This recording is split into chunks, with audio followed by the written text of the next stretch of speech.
කිසි කෙනෙක් හිටගෙන යන්න බෑ. නැග්ග ගමන් වාඩි වෙන්න කියලා. බෝට්ටුව බස්සගෙන යන්න පුළුවන් ලෝඩ් එක ගහුවම පස්සේ. බෝට්ටුව බස්සගෙන ගියාන් පස්සේ බෝට්ටුව පැද්දෙන්නේ නැහැ. නැත්නම් ලෝඩ් එක යටට පටවන්න බෝට්ටුවට කරදරයක් කුකුත් වෙන්නේ නැහැ. ඒකට ගිහිල්ලා මේකට එනකොට සෙනඟ පිරෙනවා.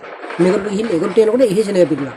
එම නිසා මට වතුර තේ ටිකක්වත් බොන්න තරම් බහින්න වෙලාවක් නැති වෙනවා. ඉස්කෝලෙන් මම ඉල්ලනවා වෛද්‍යවරයා මම ඉල්ලනවා අර සතුන් කියන්නේ මිනිස්සු මට හරි ආදරේ. ඉස්කෝලේ ළමයි මාත් එක්ක බෝට්ටුවෙන් හිටම ගිහපු කට්ටිය ඉන්නවා. දැක්ක ගමන් පොඩි කිරි අයියේ කියලා කතා කරනවා. මේ සතුට යාලා ඉංජිනේරු මහතුරු දැක්ක. මම මාදු ගඟේ බෝට්ටුව පැද්දේ මම ඉස්සලාම 2010 තමයි මට පත්වීම ලැබුණේ. 2026 අප්‍රේල් 30 වෙනිදා වෙනකම්ම රාජකාරිය කරා.